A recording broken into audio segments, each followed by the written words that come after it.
안녕하세요. 저희는 김영편의 종로 캠퍼스고, 오늘은 저번 편에는 건대를 갔다 왔는데 이번 편에는 우리 또 서강대 조교님 모시고 서강대 편 한번 찍어볼게요. 그래서 일단은 조교님 한번 인사 한번 해주세요. 소개랑. 안녕하세요. 저는 서강대학교 기계공학과에 3학년으로 재학 중인 추대령입니다. 축하합니다. 네. 이제 우리 1터에서 보다가 또 이렇게 나와가지고 학교에서 보니까 좀 어색하네요, 약간.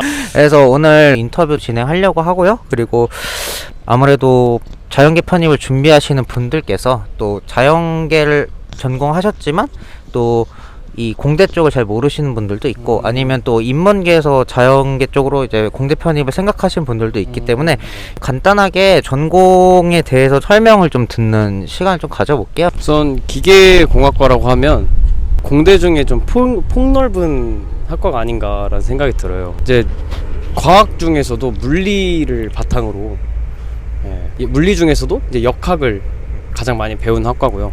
그래서 흔히 말하는 4대 역학이라고 하죠. 그래서 유체 역학, 동력학, 열역학, 재료역학, 이렇게 4대 역학을 베이스로 하는데, 그 4대 역학을 가장 기본적인 산업에 다 쓰인다고 학문이고, 또 이제 적용되지 않는 분야가 없는 것 같아요, 제가 생각했을 때. 자동차나 뭐 우주 쪽, 항공 쪽, 아니면 생체 공학 쪽, 정말 안 쓰이는 분야가 없을 정도로 가장 폭넓은 그런 공학과라고 보시면 됩니다. 그 기계과 같은 경우에 되게 범용성이 넓다라고 지금 말씀을 해주셨는데, 네. 그렇다고 하면 이제 기계과를 에서 배우는 전공은 대체적으로 어떤 게 있어요? 일단 1학년 때는 이제 기본적인 전공 인문을 배우고요. 뭐 물리나 화학, 아니면 뭐 공학 기본 설계 이 정도 배우고, 2학년 때 제가 지금 가장 많이 듣고 있는 게 2학년 과목인데, 이제 4대 역학을 다 2학년 때 마칩니다. 이제 3, 4학년 때는 그 역학들의 심화 과정이죠. 그래서 뭐 열역학의 심화라고 하면 뭐 열 전달이 있을 거고, 그런 식으로 동력학의 심화 과정이면 뭐 정밀 제어라든지 이런 식으로 좀 더 심화된 과목을 배우고, 네, 그렇습니다. 그럼 이제 전반적으로 방금 말씀하신 것처럼 역학에 관련된 내용이 좀 더 많이 주를 이루잖아요. 네. 그러면 아무래도 이렇게 전공을 배우셔서 앞으로 이런 진로가 기계공학과 학생들은 어떤 식으로 나가시나요? 기계공학과 학생들 진로가 진짜 다양해요. 다양한데 이제 최근 트렌드는 제가 뭐 다 아는 건 아니지만 주변 몇 명 사례를 봤을 때 일단 의외로 반도체 쪽도 많이 가는 것 같아요. 최근에 반도체 분야로도 많이 가고, 이제 자동차 분야, 저도 사실 자동차 분야 생각하고 있긴 한데 자동차 분야로도 많이 가고, 그리고 이제 열을 다루는 열역학을 살려서 엔진, 모터 이쪽으로도 많이 가고, 네, 되게 다양한 제조업 분야로 그러니까 제조업 관련 산업으로 많이 진출하는 것 같아요. 그러면 이제 아무래도 나가시는 부분이 제조업이라든지 뭐 전반적으로 다양한 분야로 많이 진출하시잖아요. 기회가. 그럼 대학원을 선택하신 학생들도 많네요. 비교적으로 많은 편은 아닌 것 같아요. 근데 이게 취향 차이라서 저도 사실 대학원을 생각하고 있고, 그래서 뭐 본인이 이 관련 분야에서 좀 더 뭐 석사과정 밟고 싶다 하면은 뭐 가는 것 같고, 아니어도 학부만 가지고도 졸업해서도 취업이 잘 되는 편이라서, 네, 그래서 되게 취향 차이로 갈리는 것 같습니다. 그러면 이제 아무래도 우리 대령 조교님께서 이제 고등학교 때 문과에서 교차로 해서 이제 전적대 맞아요. 건축공학 쪽을 네. 들어가셨잖아요. 네. 그러면 아무래도 그때 아무래도 좀 자연계를 약간 배우시긴 했지만 그럼 이제는 좀 다르게 말해서 아예 이제 문과에서 자연계로 이제 편입을 하시는 분들 있잖아요. 이분들께 기계과로 옮겼을 때 어떤 좀 장점이라든지 조금 약간 어려운 점 이런 게 어떤 게 있을까요? 장점은 뭐 사실 뭐 그러니까 본인이 공학과를 지망해서 편입에 성공을 해서 그 기계공학 전공을 살려서 왔다는 것 자체가 장점이 되겠죠. 근데 왔을 때부터 힘들다 이거예요? 그래서 근데 그게 이제 오고 나면은 저는 사실 만족 중에 있는데 힘든 점도 솔직히 없지 않아 있어요. 왜냐면은 저는 물리나 화학 과목을 이제 전적대에서도 안 했었고 여기 와서도 아예 처음 해보거든요. 사실 어제 하루 만에 일반 물리, 일반 화학 둘 다 기말고사를 봤는데 솔직히 같은 내용을 머릿속에 넣더라도 같은 과 타 학생보다 한 3배에서 5배 정도 시간을 더 투자해야 이해를 하는 것 같아요. 그래서 사실 좀 절망한 적도 있어요, 이번 학기에. 근데 이게 적응을 하면은 좋은 게, 적응을 하고 나면은 이게 이렇게 배우는 거구나 라는 걸 한번 조금 보게 돼요. 오히려 저는 일반 물리나 일반 화학보다 상위 과목이 좀 더 재밌게 했던 것 같아요. 그래서 인문계였던 분들이 오시면은 이제 처음 왔을 때 조금 고생하더라도 또 그 공학과 방식의 공부를 깨달으면 조금 괜찮지 않을까. 이제 적응하면 그래도 괜찮다. 네. 근데 전에 그 기훈정님께서 말을 하셨는데, 이제 기훈정이 생명 관련된 과잖아요. 네네. 근데 생명 관련된 과가 네. 기계나 화학을 다루는 과보다 전공하기 더 쉽다라고 말씀하셨거든요. 요거에 대해서 어때요? 동의를 하시나요? 참 생명이요? 그러니까 제 기준을 일단 말씀드리면은 저는 과학의 그 4과목을 다 배워본 적은 없지만 개인적으로는 물리 쪽이 조금 더 재미있었던 것 같아요. 근데 만약에 뭐 인문계인 분들이 어떤 분들이 생명 쪽이 잘 맞다, 뭐 생명이나 화학 쪽이 좀 더 잘 맞다 하면은 당연히 그쪽이 좀 더 재밌게 공부할 수 있겠죠.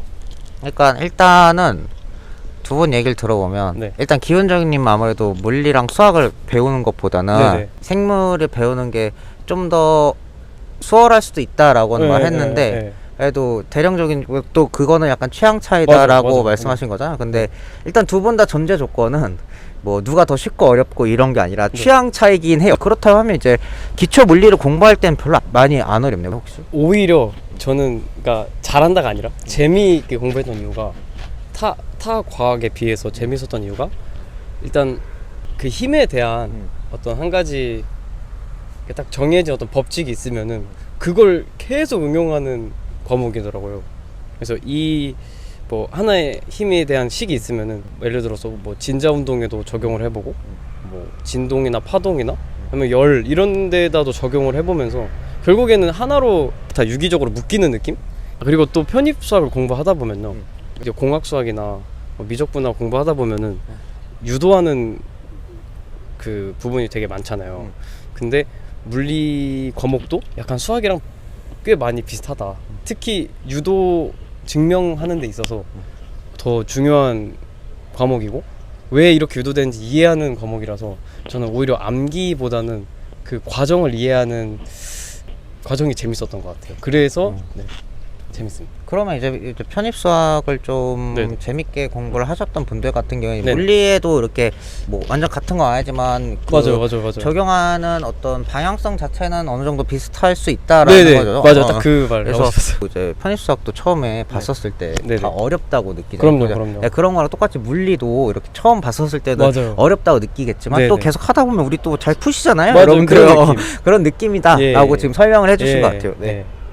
자, 이제 대령조님이랑 또 일하면서 학교생활 어떠냐라고 많이 물어보는데 또 되게 또 재밌게 많이 다니시는 것 같더라고요. 그래가지고 또 학교 다녀보니까 생활은 좀 어떠세요?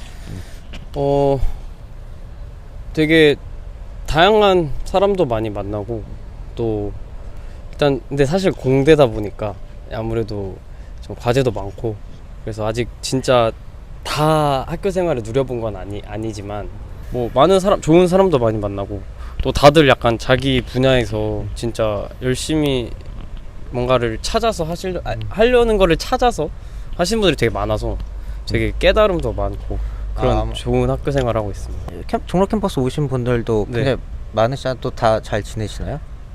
같이 편입했던 네네네. 몇 분 있는데 화공 다니고 있는 친구도 있고 태연이라고. 김태연, 태연이네. 네. 그리고 뭐 저기 경영학과에 이제 같은 세영이. 반이었던 세영이도 세영이. 있는데 뭐 그분 말고도 또 계시는데 어쨌든 이렇게 친해진 친구들은 이렇게 2명 있고요. 특히 화공 같은 경우는 뭐 기계공이랑 형제죠. 형제가 아니라 친구 같은 학과이기 때문에 수업도 겹치고 해가지고 네, 그렇게 꽤 자주 마주치고 있습니다. 네, 그럼 이제 학교 생활 좋은 분들과 만나서 잘 한다라고 하시는데, 뭐 다른 학교 같은 경우에는 또 어떤 프로그램이 다 있다라고 하시는데, 서강대는 어떤 또 프로그램으로 진행을 할까요? 우선 학과 소개와 약간 관련이 있는데, 이게 뭐 전 당연한 건 줄 알았는데 그 이제 유레카 제도라고 있거든요. 기계공학과만. 제도, 네. 네네. 그게 뭐냐면은 이제 학부 그러니까 연구실이 여러 개가 있잖아요. 그 중에서 제가 1, 2, 3지망을 써요. 이제 그 교수님들께서 이렇게 보시고 이게 통과가 되면은 바로 그 연구실에서 한 학기 동안 이제 학부 연구생으로 지낼 수 있는 거예요. 그래서 졸업할 때까지 3번 정도 참여할 수 있고, 특히 기계공학과가 이게 중요하다고 생각하는 게 분야가 아까 정말 많다 했잖아요. 그래서 근데 저도 사실 지금 뭐 자동차 분야를 가고 싶다고 생각하기까지 그 분야 안에서도 정말 많단 말이에요. 그래서 본인이 여러 연구실을 경험해봄으로써 아, 내가 이 분야로 가보면 어떨까, 이런 식으로 좀 생각할 수 있는 좋은 시스템인 것 같습니다. 네. 또 하나가 그 기업이랑 연계가 되게 잘 돼 있더라고요. 그래서 뭐 삼성전자 트랙 같은 거 있어가지고 이제 예를 들어 삼전에서 이렇게 학과를 지정해가지고 이 학과 학생 중에 여기 우리 오고 싶다 하면은 이렇게 이 트랙, 그러니까 이 수업들을 들어라, 그러니까 이런 식으로 정해주면은 이제 그 수업을 다 이수를 하고 나서 그 전형으로 따로 이렇게 선발되는 그런 제도도 있고요. 이렇게 네. 좀 취직할 때 또 좋게 네, 그런 기업이 되게 많아요. 한두 개는 아니에요. 그러니까 여러 개가 있더라고요. 그래서 그런 점도 서강대 공대의 장점인 것 같습니다. 장점이죠. 네네. 마지막인데요. 네. 아무래도 이제 편입, 또 서강대 워낙 또 편입하는 학생분들께 로망인 뭐 이렇게 가고 싶은 학교 중 하나잖아요. 네. 그러면 이제 앞으로 편입 준비하시는 학생분들께 한번 뭐 응원의 말이라든지 이런 거 한마디 좀 부탁드릴게요. 일단 지금 여름인데 저도 작년 이때를 떠올려 보면 되게 덥고 지치고 이랬던 시기인 것 같아요. 그래서 이제 뭐 밥 잘 드시고 잠도 잘 자시고, 네, 그러니까 뭐 밥 시간을 줄인다던가 수면 시간 줄인다던가 이런 거보다는 아무래도 아직 반절 남았다 보니까 시험 치를 때까지 그 남은 반절의 그 기간 잘 보내셨으면 좋겠고. 기은저교님은 오시면 술이랑 밥 사준다 아, 그랬거든요. 정말요? 대령저교도 아, 저는 술이랑 밥이랑 뭐 영화 한번 같이. 영화 질 수 없다. 공부 잘 하셔서 올해 이제 시험 잘 보셔서 내년에 네. 꼭 서강대 다들 가시길 바라겠습니다. 화이팅. 파이팅. 네, 감사합니다.